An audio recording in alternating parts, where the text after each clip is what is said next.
So the question is, what's the great axis? Well, I'll get straight to the point. It's the heart.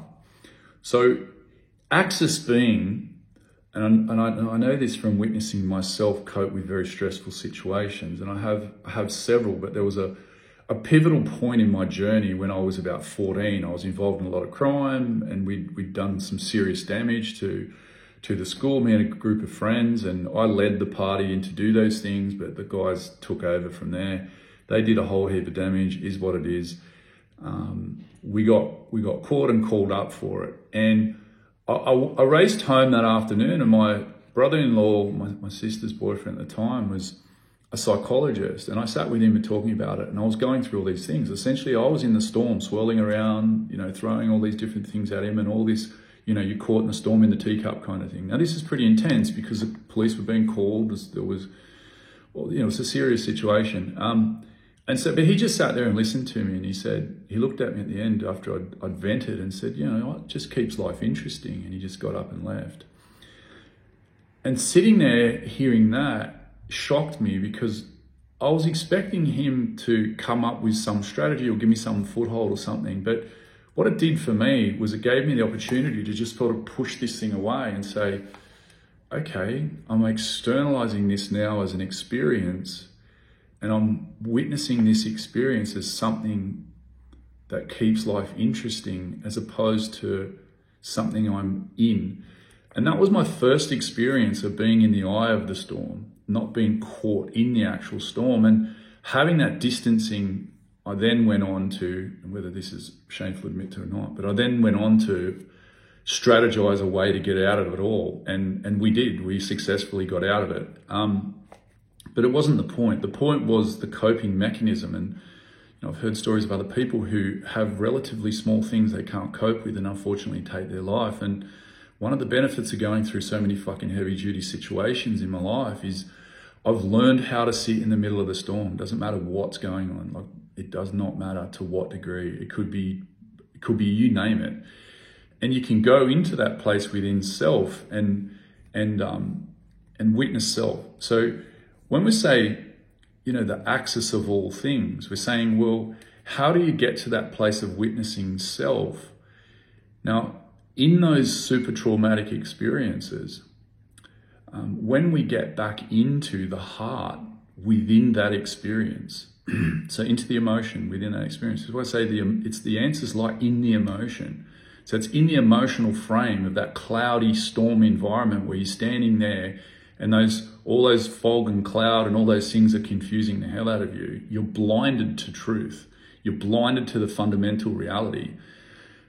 Doing the work and unlocking the rest of the fundamental reality with a series of questions, and to acknowledge within that emotional space, in that given point in time, which you can go back to at any given point in time, because anything that you venture to from your past that brings up emotion means it's stored. It's a stored event.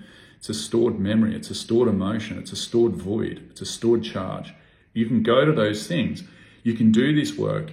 You can get to the eye of the storm. You can unpack those things. And what happens when you unpack those things, you traverse to that place in the eye of the storm where you can see the full reality. And in so doing, once you start to acknowledge and balance the reality, the outcome of that is you balance those things and then it falls away. And once it falls away, you actually expand. So the great axis, going back to this, the great axis for your own world, your own reality, is your heart. So it's within the heart the answers lie. What I'm saying is that it's returning from the intellectual to the heart.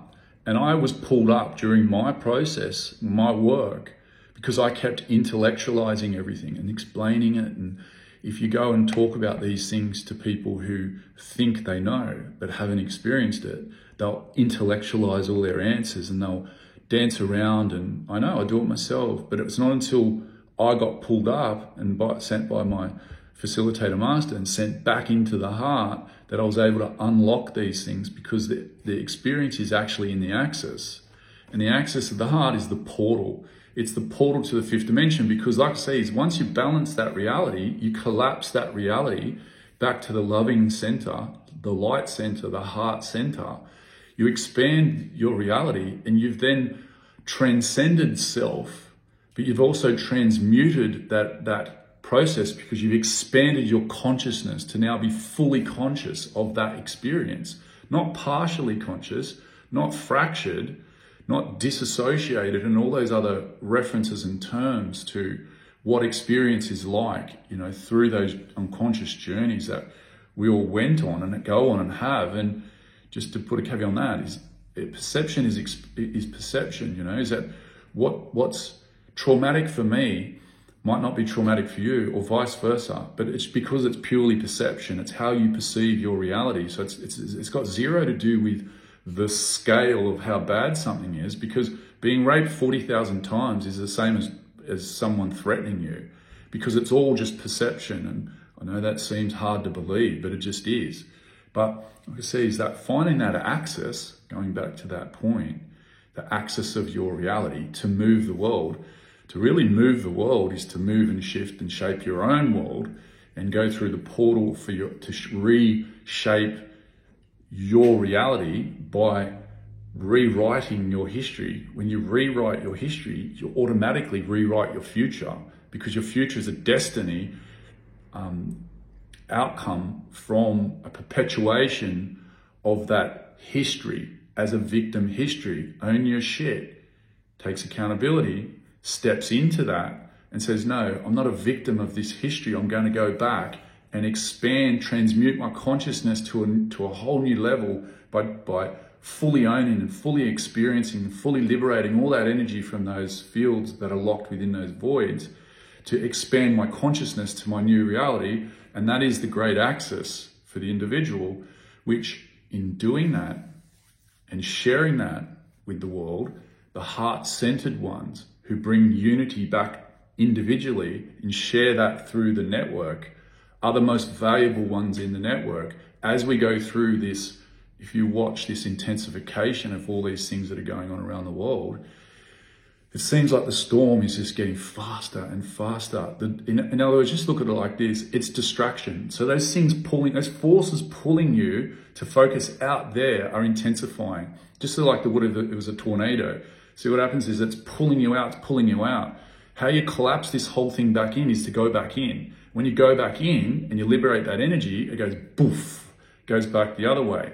See what I mean? It's an inside out thing. It's not an outside in. You're never going to figure it out there. I know, I spent 17 years studying out there. That's all good and well to know where things are up to, but you still haven't completed the journey. You still haven't found the axis.